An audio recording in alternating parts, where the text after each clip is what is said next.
지금 뉴욕 맨해튼에서 믿을 수 없는 일이 벌어지고 있습니다. 부대찌개가 미국을 점령한 겁니다. 한 식당 앞에 미국인들이 줄을 섰어요. 30분을 기다려야 들어갔습니다. 로스앤젤레스는 예약이 한 달치 꽉 찼어요.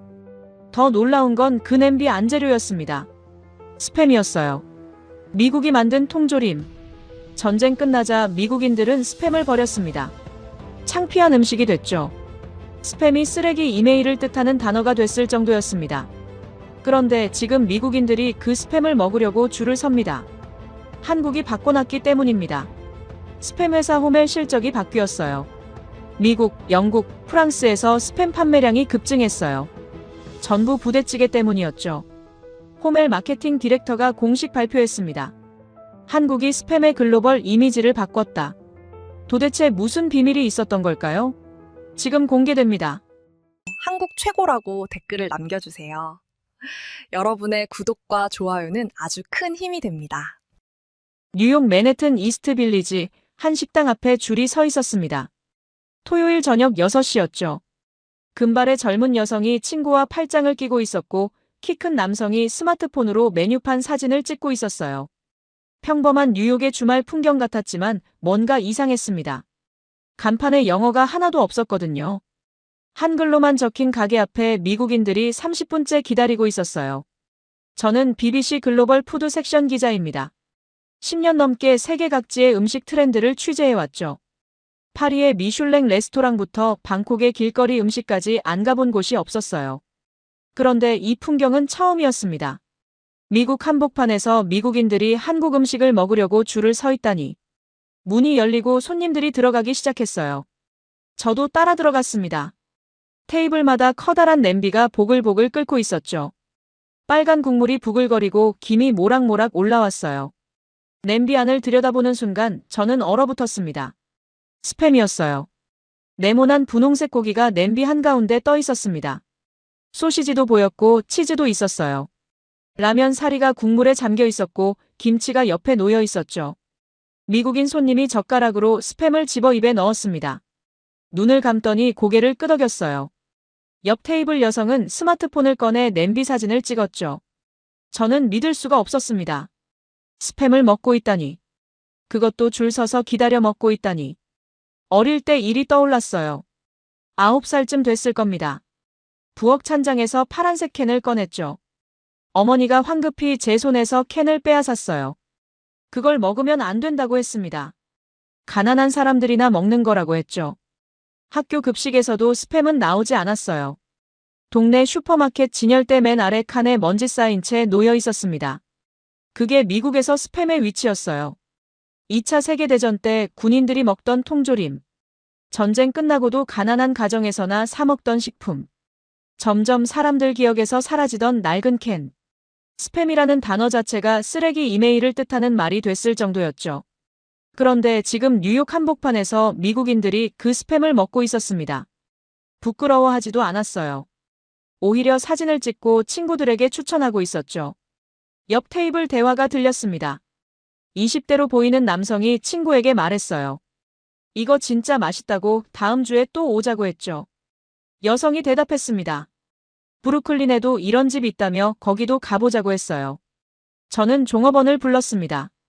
이 음식 이름이 뭐냐고 물었죠. 부대찌개라고 했어요. 한국 전쟁 때 생긴 음식이라고 설명했습니다.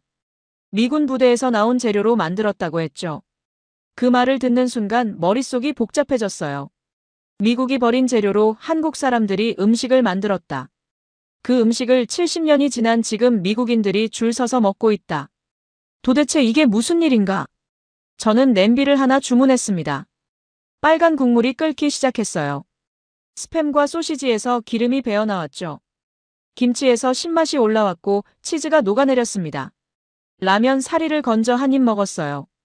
충격이었습니다. 이게 그냥 스팸이 아니었어요. 제가 어릴 때 봤던 그 창피한 캔이 아니었죠. 완전히 다른 음식으로 변해 있었습니다.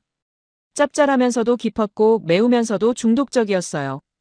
계속 손이 갔습니다. 멈출 수가 없었죠.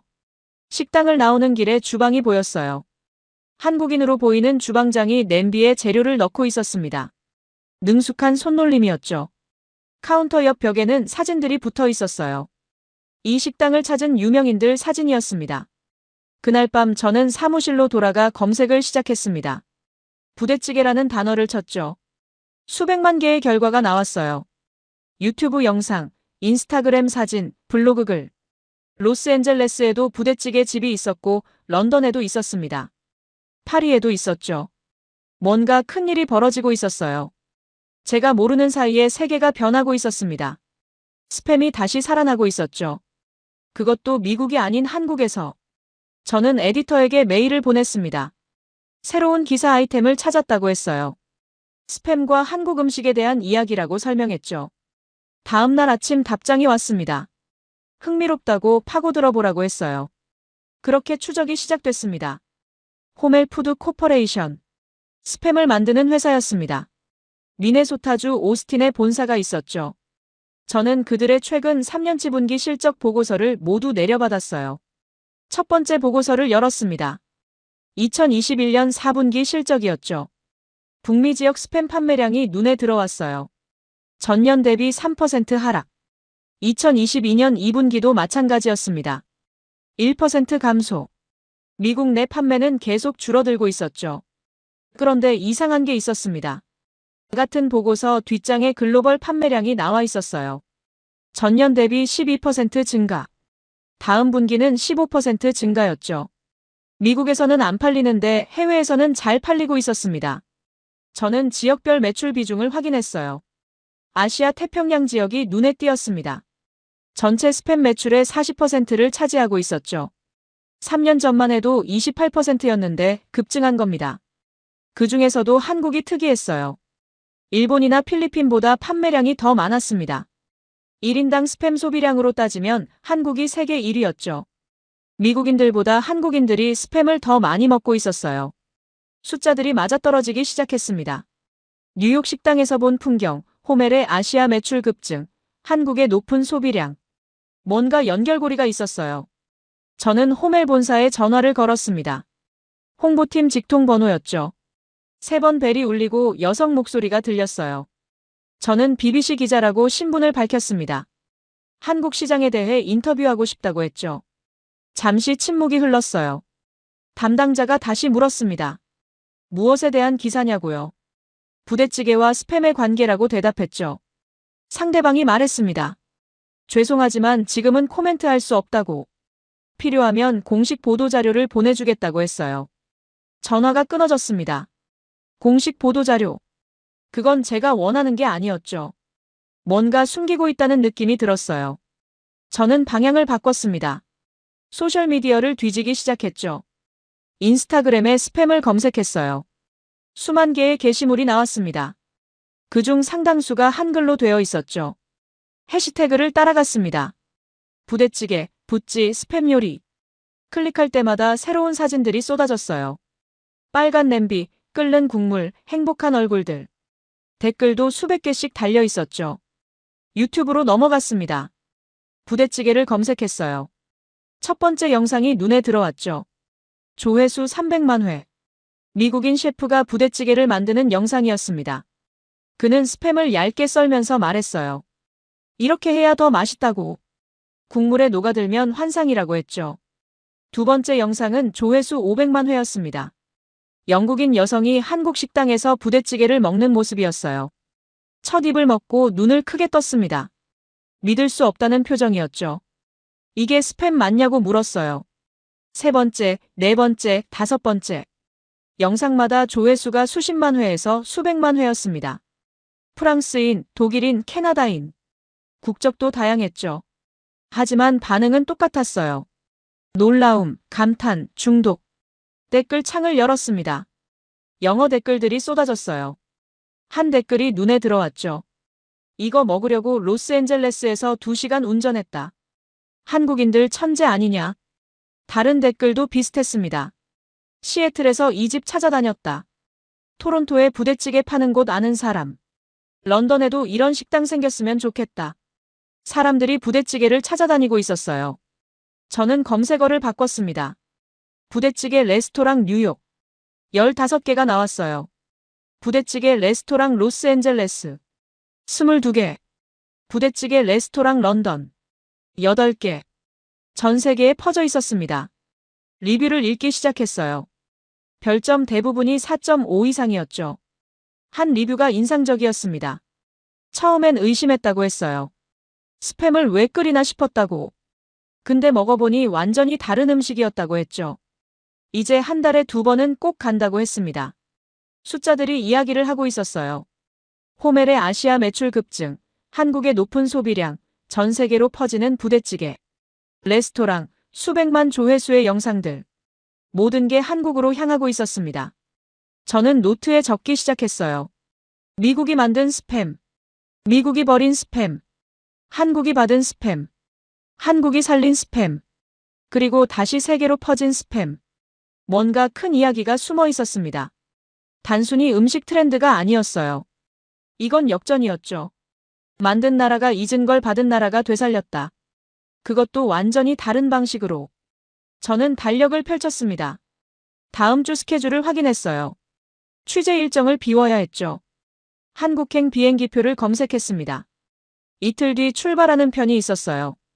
에디터에게 메일을 보냈습니다. 한국 출장이 필요하다고 했죠. 부대찌개의 시작점을 찾아야 한다고 설명했어요. 1시간 뒤 답장이 왔습니다. 승인됐다고 좋은 기사 기대한다고 했죠.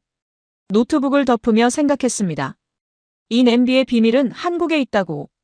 70년 전 어딘가에서 누군가 처음 이 냄비를 끓였을 거라고. 그 사람을 찾아야 했어요. 그 순간을 알아야 했죠.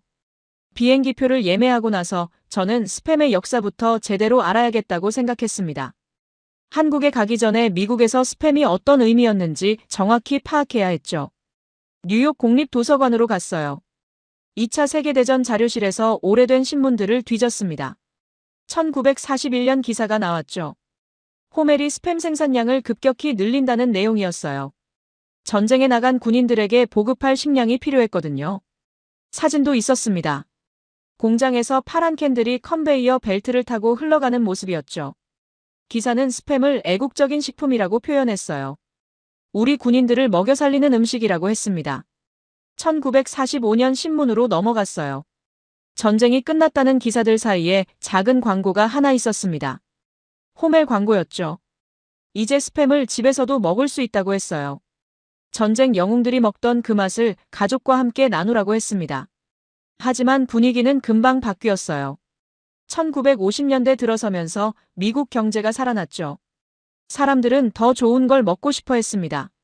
신선한 고기, 스테이크, 로스트 치킨. 스팸은 점점 뒤로 밀렸어요. 1960년대 잡지 기사를 찾았습니다.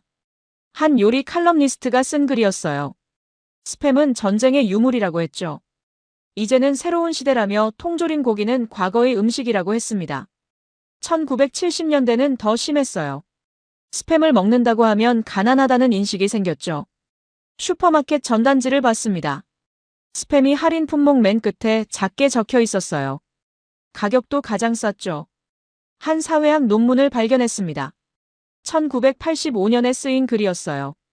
저소득층 식생활 패턴을 연구한 내용이었죠. 통계가 나와 있었습니다. 연소득 2만 달러 이하 가정의 63%가 스팸을 구매한다고 했어요. 반면 5만 달러 이상 가정은 7%만 구매했죠. 숫자가 명확했습니다. 스팸은 가난의 상징이 됐어요. 먹을 게 없을 때 어쩔 수 없이 사는 통조림.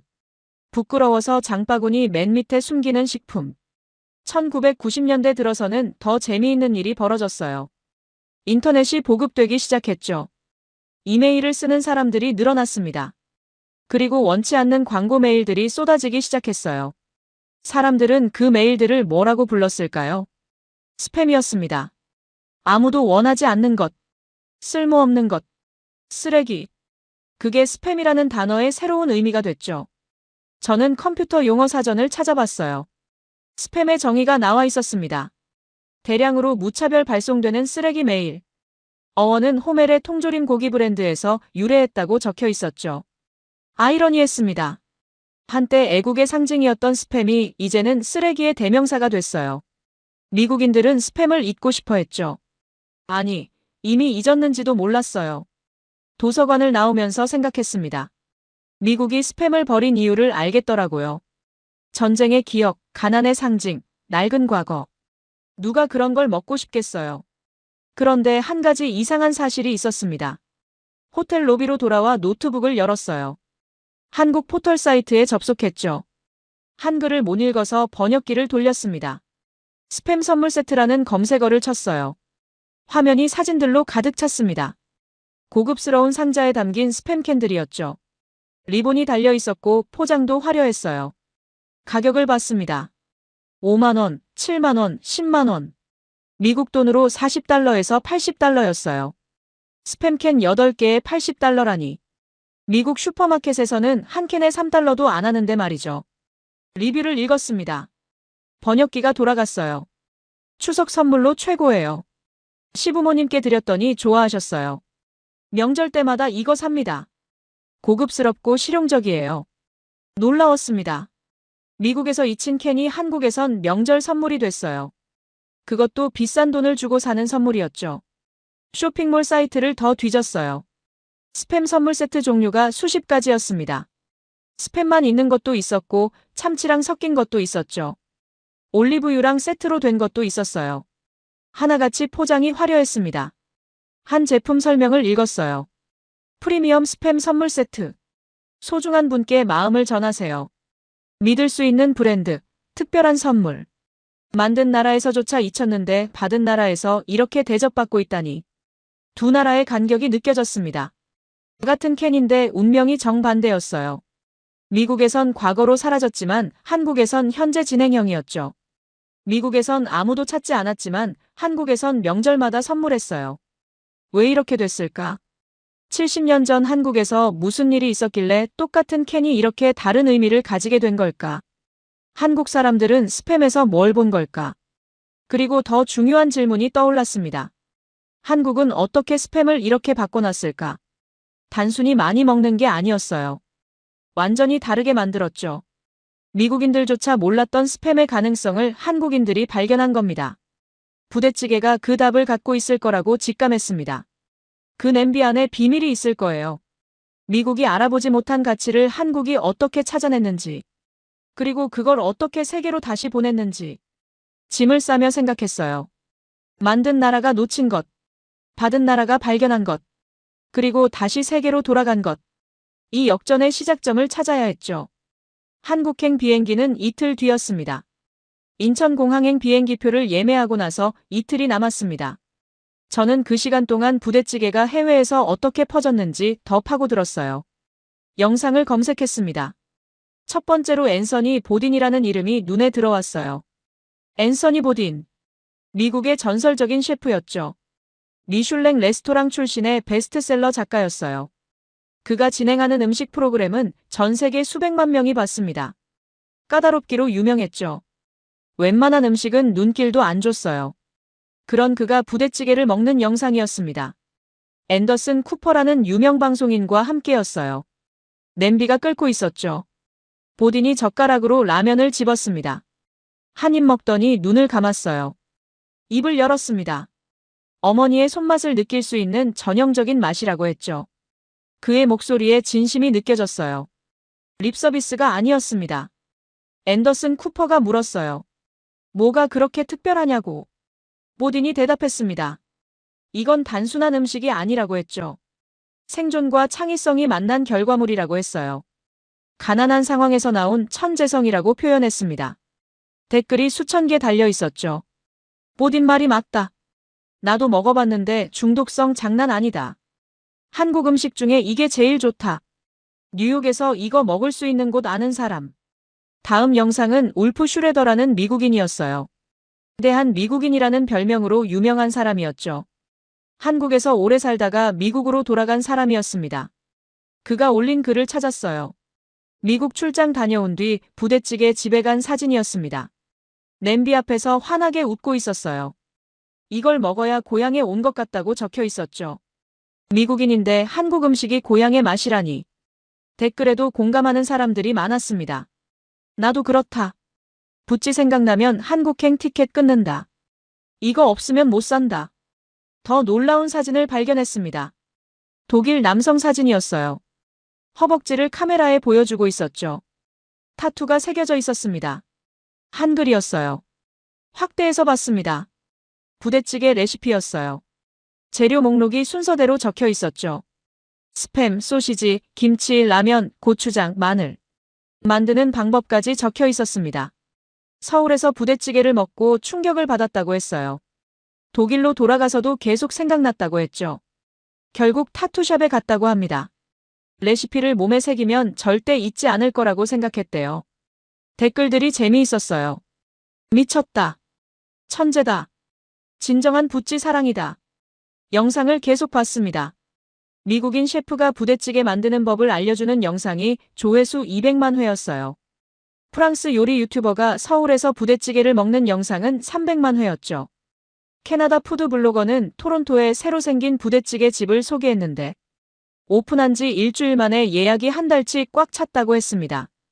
영국 음식 프로그램도 찾았어요. BBC 방송이었습니다. 런던에 한국 음식이 뜨고 있다는 내용이었죠. 부대찌개가 메인으로 나왔어요. 영국인 셰프가 직접 만들어 봤습니다. 첫 입을 먹고 놀라더니 말했어요. 이게 왜 진작 영국에 안 들어왔는지 모르겠다고. 레스토랑 리뷰 사이트를 열었습니다. 뉴욕 부대찌개 레스토랑은 별점 5점 만점에 4.7이었죠. 리뷰가 600개 넘게 달려 있었어요. 한 리뷰가 인상적이었습니다. 20대 미국 여성이 쓴 글이었어요. 처음엔 스팸 보고 놀랐다고 했습니다. 할머니 집에서나 봤던 캔인데 레스토랑에서 나온다니 의아했대요. 근데 먹어보니 완전히 다른 음식이었다고 했죠. 이제 한 달에 3번은 온다고 했습니다. 다른 리뷰도 비슷했어요. 친구들이랑 왔다가 전부 중독됐다. 딸이 자꾸 가자고 조른다. 20년 만에 스팸을 먹어봤는데 이런 맛인 줄 몰랐다. 로스앤젤레스, 시애틀, 시카고, 보스턴. 미국 주요 도시마다 부대찌개 집이 있었고 반응은 전부 똑같았습니다. 인터넷에 올라온 사진들을 봤어요. 백인, 흑인, 히스패닉, 아시안. 인종도 다양했습니다. 나이도 다양했죠. 10대부터 60대까지. 한 가지 공통점이 있었습니다. 전부 행복한 표정이었어요. 냄비 앞에서 웃고 있었죠. 젓가락을 들고 김이 모락모락 올라오는 냄비를 찍고 있었습니다. 영상마다 패턴이 보였어요. 처음엔 의심하다가 한 입 먹고 놀라고 결국 중독되는 과정. 특히 스팸에 대한 반응이 재미있었습니다. 이게 그 스팸 맞냐고 물어보는 사람들이 많았죠. 완전히 다른 맛이라고 했어요. 미국 음식 잡지 기사도 찾았습니다. 2023년에 쓰인 글이었어요. 제목이 인상적이었죠. 스팸이 힙해졌다. 기사를 읽었습니다. 젊은 세대 사이에서 스팸이 재평가받고 있다는 내용이었어요. 특히 한국 음식 붐이 큰 영향을 줬다고 했죠. 부대찌개 덕분에 스팸이 쿨한 재료가 됐다고 했습니다. 브루클린의 한 레스토랑 셰프 인터뷰가 실려 있었어요. 이제 스팸을 메뉴에 올리는 게 부끄럽지 않다고 했습니다. 오히려 트렌디하다고 했죠. 손님들이 좋아한다고 했어요. 노트북을 덮으며 깨달았습니다. 이건 단순한 음식 유행이 아니었어요. 스팸의 부활이었죠. 미국이 잊은 캔이 한국을 거쳐 다시 미국으로 돌아온 겁니다. 그것도 완전히 다른 모습으로요. 앤서니 보딘, 울프 슈레더, 독일 남성, 수백만 조회수, 전 세계 레스토랑. 모두 한국의 부대찌개를 이야기하고 있었어요. 스팸의 역사를 다시 쓴 건 한국이었습니다. 인천공항에 내렸습니다. 2월 말이었지만 서울은 여전히 쌀쌀했어요. 택시를 타고 의정부로 향했죠. 운전기사에게 부대찌개 거리로 가달라고 했습니다. 기사가 웃으며 말했어요. 외국인이 부대찌개 먹으러 왔냐고 물었죠. 그렇다고 대답했습니다. 1시간쯤 달렸을까요? 택시가 좁은 골목으로 들어갔어요. 양쪽으로 식당 간판들이 보이기 시작했습니다. 전부 부대찌개였죠. 원조 부대찌개, 할머니 부대찌개, 의정부 부대찌개. 20개가 넘는 식당이 한거리에 모여 있었어요. 택시에서 내렸습니다. 점심시간이 막 지난 시각이었는데도 사람들이 식당 앞에 줄을 서 있었어요. 한국인만 있는 게 아니었습니다. 외국인 관광객들도 보였죠. 카메라를 들고 간판을 찍고 있었어요. 오뎅 식당을 찾았습니다. 골목 중간쯤에 있었어요. 낡은 간판이었지만 글씨가 선명했죠. 60년 넘게 이어온 식당이라고 했습니다. 문을 열고 들어갔어요. 안은 생각보다 좁았습니다. 테이블이 8개 정도 있었죠. 벽에는 오래된 사진들이 걸려 있었어요. 흑백 사진도 있었고 색이 바랜 사진도 있었습니다. 카운터에 40대쯤 돼 보이는 남성이 서 있었어요. 저는 영어로 말을 걸었습니다. BBC 기자라고 신분을 밝혔죠. 허기숙 할머니에 대해 취재하고 싶다고 했어요. 남성이 한국어로 대답했습니다. 통역 앱을 켰죠. 그가 할머니의 손자라고 했어요. 할머니는 10년 전에 돌아가셨다고 했습니다. 하지만 이야기는 해줄 수 있다고 했죠. 우리는 구석 테이블에 앉았습니다. 그가 부대찌개 한 냄비를 가져왔어요. 불을 켰죠. 국물이 보글보글 끓기 시작했습니다. 이야기가 시작됐어요. 할머니는 1939년생이었다고 했습니다. 북한 함경도에서 태어났죠. 한국 전쟁이 터졌을 때 12살이었어요. 전쟁이 시작되고 석 달쯤 지났을 때 가족과 함께 남쪽으로 피난을 내려왔다고 합니다. 걸어서 내려왔대요. 한 달이 넘게 걸렸죠. 추웠고 배고팠다고 했습니다. 할머니는 평생 그 시절을 잊지 못했다고 해요. 공포와 굶주림 속에서 걸었던 그 길을 말이죠. 의정부에 도착한 건 1950년 겨울이었습니다. 미군 부대가 근처에 있었어요. 할머니 가족은 부대 근처에 천막을 치고 살기 시작했죠. 먹고 살 방법을 찾아야 했습니다. 처음엔 할머니 어머니가 어묵을 팔았대요. 포장마차였죠. 나무 수레에 어묵을 담아 부대 앞에서 팔았습니다. 미군들이 가끔 사 먹었다고 해요. 그러던 어느 날이었습니다. 미군 한 명이 캔을 들고 왔어요. 파란색 캔이었죠. 스팸이었습니다. 소시지도 가져왔고 햄도 가져왔어요. 부대 창고에서 나온 거라고 했대요. 할머니 어머니는 처음에 어떻게 해야 할지 몰랐습니다. 그냥 구워서 팔까 생각했죠. 하지만 12살 할머니가 다른 제안을 했어요. 끓여보자고 했대요. 왜 그런 생각을 했냐고 손자가 물었었대요. 할머니가 대답했습니다. 북쪽에서 어머니가 끓여주던 찌개가 생각났다고 했죠. 배추랑 고기를 넣고 끓이던 그 맛이 그리웠다고 해요. 할머니는 큰 냄비를 가져왔습니다. 스팸을 썰어 넣었어요. 소시지도 썰어 넣었죠. 고추장을 풀었고 마늘을 넣었습니다. 김치가 있었어요. 그것도 넣었죠. 물을 붓고 끓이기 시작했습니다. 국물이 빨개지기 시작했어요. 스팸에서 기름이 나왔고 김치에서 신맛이 올라왔죠. 냄새가 퍼지기 시작했습니다. 미군들이 모여들었어요. 뭐 하냐고 물었죠. 할머니 어머니가 대답했습니다. 새로운 음식이라고 했어요. 한국식 스튜라고 설명했죠. 한 미군이 맛을 봤습니다. 눈이 커졌어요. 맛있다고 했죠. 다른 미군들도 먹어봤습니다. 반응이 좋았어요. 그날 냄비가 다 팔렸습니다. 다음 날부터 미군들이 계속 찾아왔어요. 스팸과 소시지를 가져왔죠. 할머니네 포장마차는 인기를 끌기 시작했습니다. 한국 사람들도 왔어요. 처음 보는 음식이었지만 맛있었거든요. 1960년이 됐습니다. 할머니는 21살이 됐죠. 포장마차를 접고 제대로 된 식당을 열었어요. 이름을 오뎅식당이라고 지었습니다. 처음 시작이 어묵 포장마차였으니까요. 메뉴는 하나였습니다. 부대찌개였죠. 부대에서 나온 재료로 만든 찌개라는 뜻이었어요. 사람들이 그렇게 불렀고 할머니도 그 이름을 쓰기 시작했습니다. 식당은 잘 됐어요. 손님이 계속 늘었죠. 다른 사람들도 비슷한 식당을 열기 시작했습니다. 하나 둘 늘어나더니 20개가 넘는 식당이 생겼어요. 거리 전체가 부대찌개 거리가 됐습니다. 손자가 말했어요. 할머니는 자랑스러워했다고 했습니다.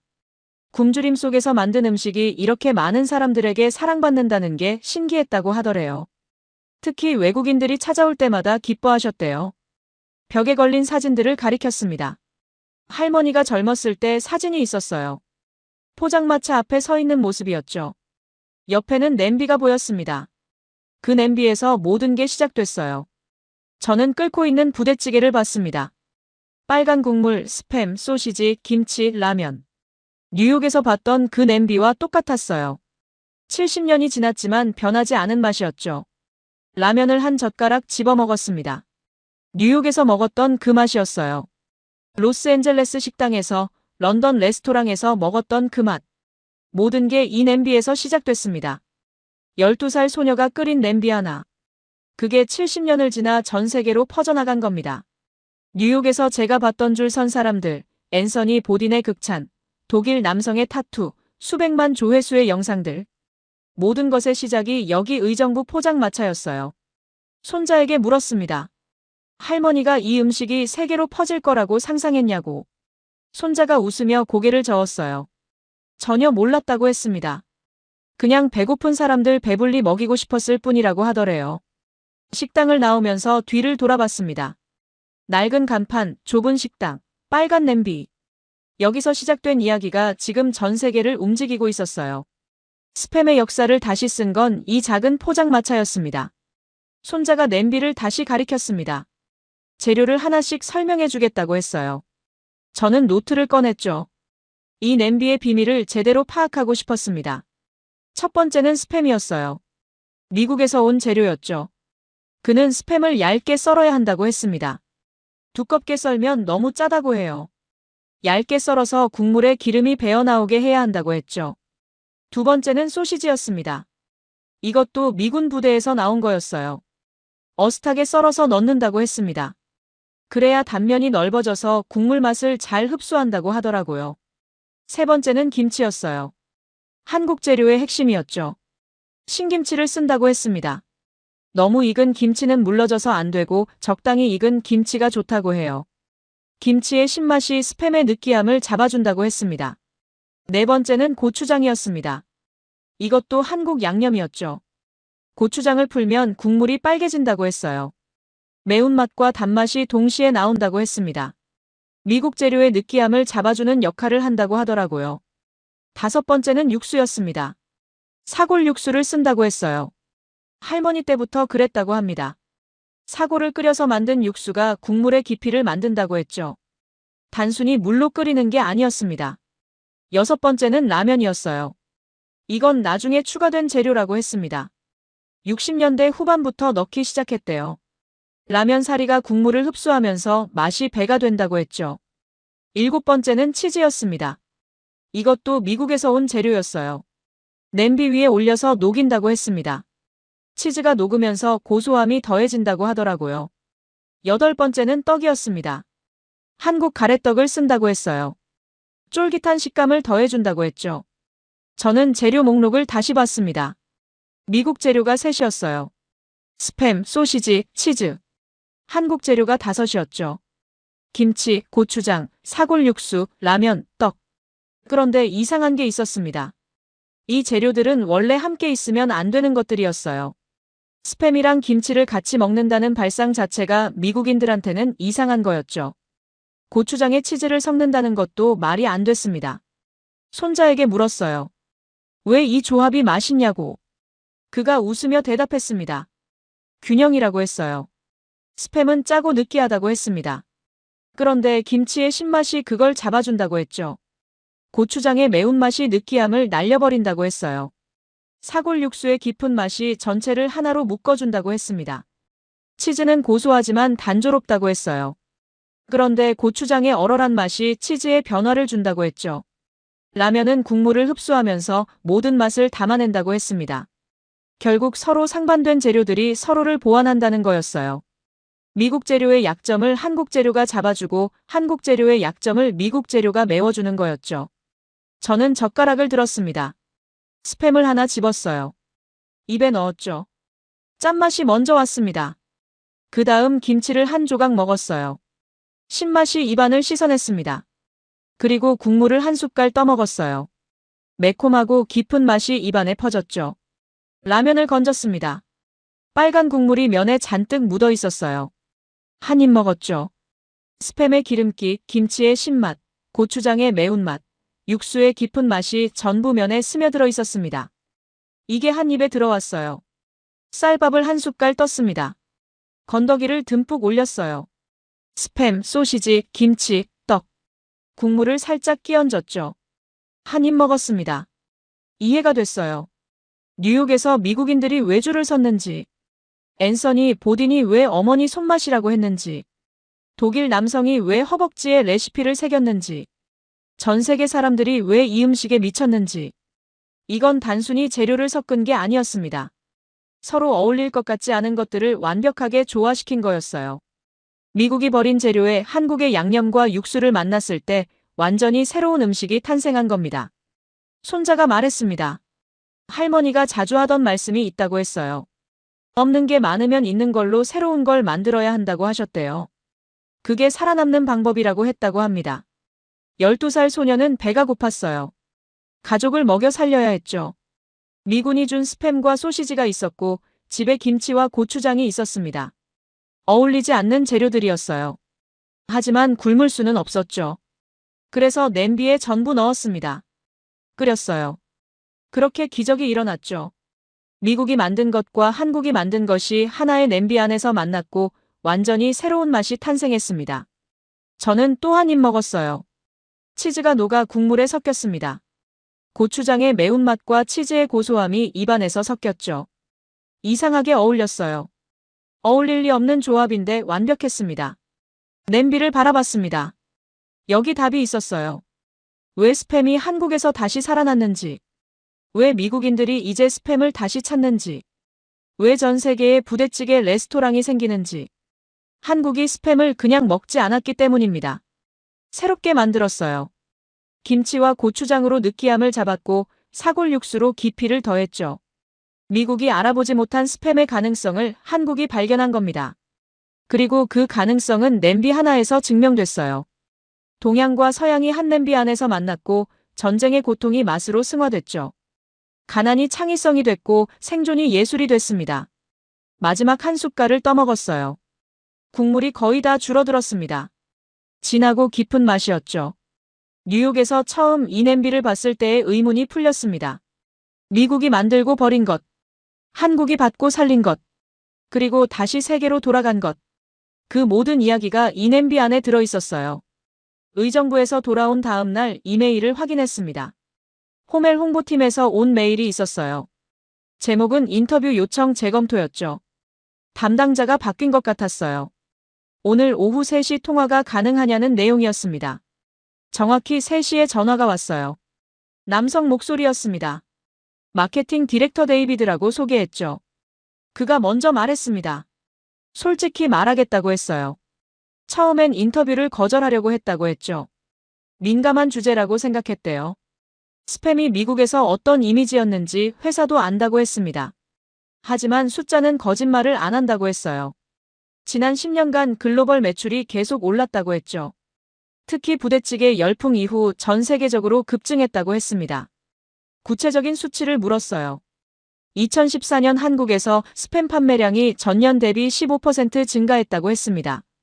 2019년엔 23%, 2023년엔 32% 증가했다고 했죠. 미국은 어떠냐고 물었어요. 그가 대답했습니다.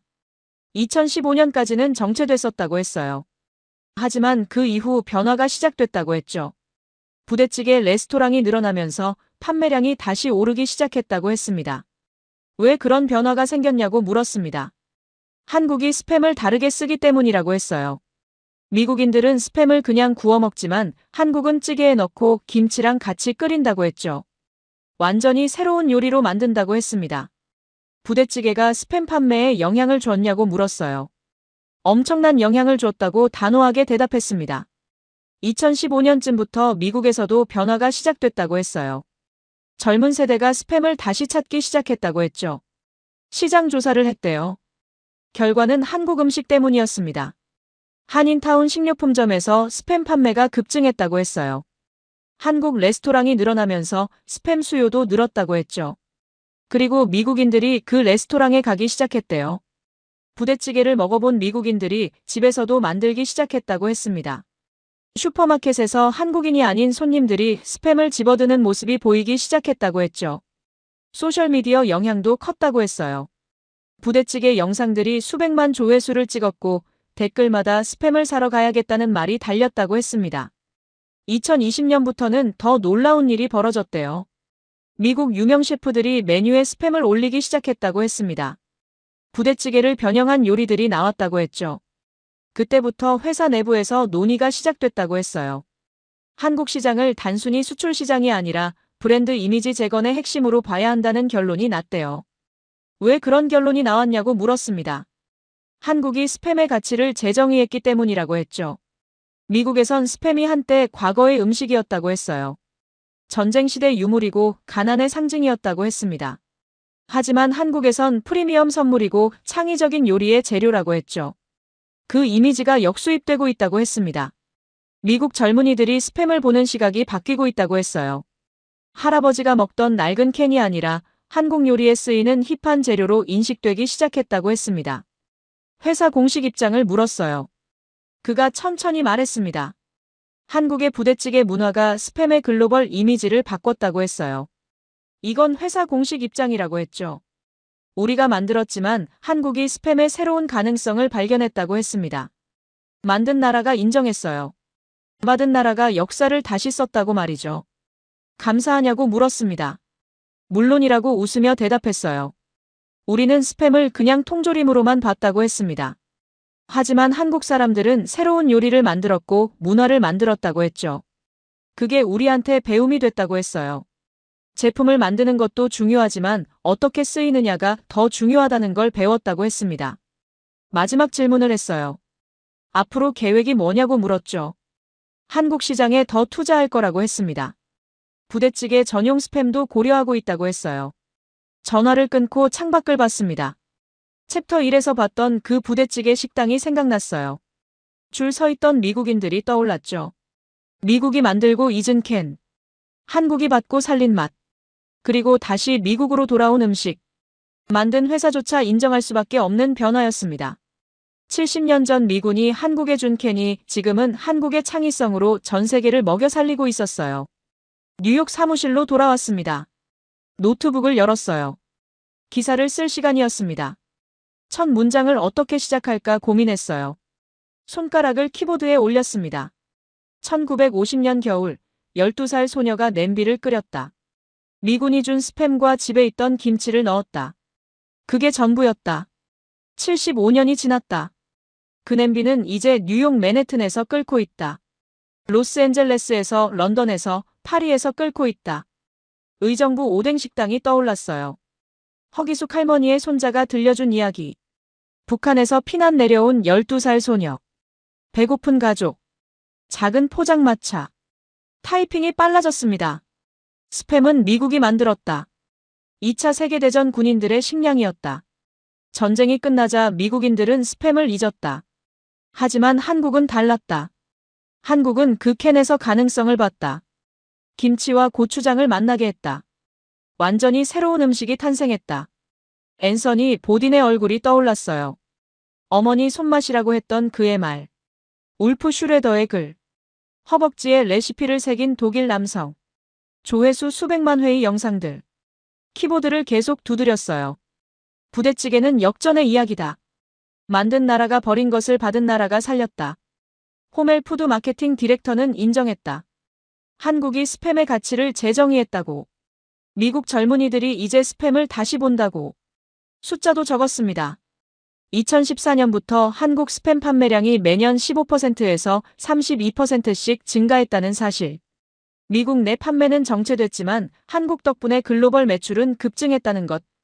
의정부로 다시 돌아갔습니다. 의정부에는 20개가 넘는 부대찌개 식당이 있다. 그중 하나가 오뎅 식당이다. 65년째 이어지고 있다. 할머니는 10년 전 돌아가셨지만 냄비는 여전히 끓고 있다. 핵심을 적었어요. 이건 단순한 음식이 아니다. 생존의 음식이다.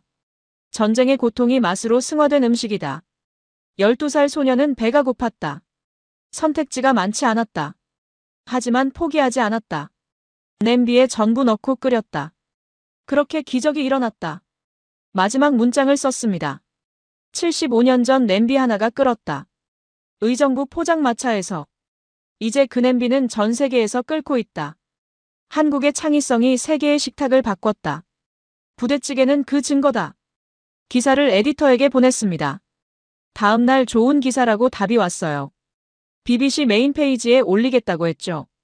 이틀 뒤 기사가 나갔습니다.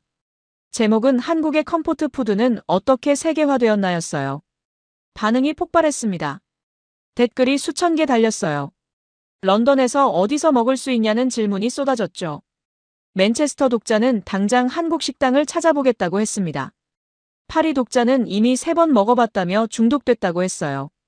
다음 날 뉴욕 식당 사장에게서 연락이 왔습니다. 손님이 2배로 늘었다고 했어요. 기사를 보고 찾아온 사람들이 줄을 섰다고 했죠. 예약이 2주일치 꽉 찼다고 했습니다. 로스앤젤레스 식당에서도 메일이 왔어요. 똑같은 상황이라고 했습니다. 기사 링크를 들고 온 손님들이 넘쳐난다고 했죠. 런던 코리아타운 식당 주인도 연락했습니다. 영국인 손님이 3배 늘었다고 했어요. 호멜에서도 메일이 왔습니다. 데이비드였어요. 기사 나간 뒤 문의 전화가 쏟아진다고 했습니다. 부대찌개가 뭐냐고 묻는 사람들이 많다고 했죠. 한국 시장 투자를 확정했다고 했습니다. 부대찌개 전용 스팸을 내년에 출시한다고 했어요. 일주일 뒤 후속 기사들이 나오기 시작했습니다. 미국 음식 잡지에서 부대찌개 특집을 냈어요. 프랑스 요리 프로그램에서 만드는 법을 방송했죠. 독일 신문은 베를린에 생긴 부대찌개 레스토랑을 취재했습니다. 소셜미디어는 더 뜨거웠어요. 부대찌개 해시태그가 수십만 개로 늘었습니다. 사람들이 집에서 만들어 먹는 사진을 올렸어요. 처음 만들어 봤는데 성공했다는 글들이 쏟아졌죠.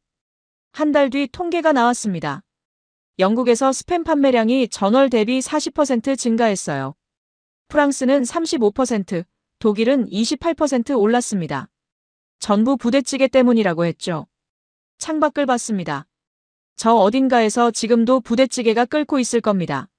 뉴욕에서, 로스앤젤레스에서, 런던에서, 파리에서 사람들이 줄을 서고 있을 거예요. 그 냄비를 먹기 위해. 부대찌개는 음식 그 이상입니다. 한국인의 저력이에요. 어려운 상황에서도 포기하지 않고 새로운 것을 만들어내는 힘. 버려진 것에서 가치를 찾아내는 능력. 그게 한 냄비에 다 들어있습니다.